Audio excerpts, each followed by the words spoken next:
Jacob Blake was never mentioned in any of the speeches at the Republican convention, not mentioned when the vice president, Mike Pence, spoke last night. He also said that Joe Biden would double down on the very policies that are leading to violence in America's cities, adding that the hard truth is you won't be safe in Joe Biden's America.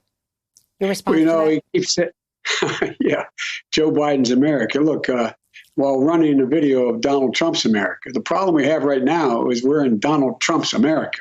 To quote Kelly Conway, she said, and I'm paraphrasing today, that they're looking for more violence and more disruption because it helps them politically. He views this as a political benefit to him. He's rooting for more violence, not less. And it's clear about that. And what's he doing? He's kept pouring gasoline on the fire. This happens to be Donald Trump's America. Donald Trump's America. COVID is out of control. He's doing very little to be. He's not prepared. He didn't prepare for it. He hasn't responded to it. And he continues to be in a position where he does nothing to deal with it. We have 15 million people out of work. We have, 50 million. It just is amazing how, if you notice, they didn't speak about COVID and they didn't speak about any of the reason why we're doing what's happening in Kenosha is happening.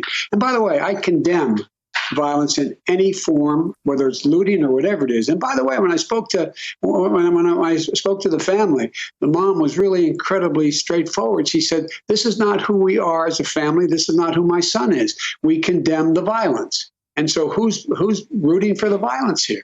And then you have, apparently, I don't have enough detail to make a final judgment. It looks like some of the militia folks were in there. A young man is a guy that shot 2 people. I mean, and where's the condemnation coming for that? So look, if I want to talk about safety, the biggest safety issue is all the people dying from COVID. Over 1,000 yesterday again. It's leveling off about 1,000 people a day. We're worse off than any other country in the world right now. Let me ask you, you just said that you believe that the president is rooting for the violence. You think the president of the United States is rooting for the violence because he thinks it helps him politically?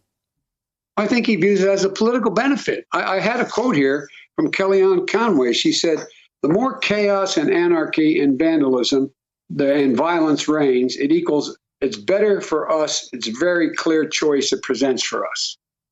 Now, when has a president or a spokesperson for president ever said something like that? Ever. This is the same guy when people came out of Charlottesville and a young woman gets killed and they're spewing hate and their veins bulging and carrying swastikas and white supremacists. And he get asked, "What about what just happened?" He said, "They're very fine people on both sides." He just keep pouring fuel on the fire. He's encouraging this. He's not diminishing it at all. This is his America now.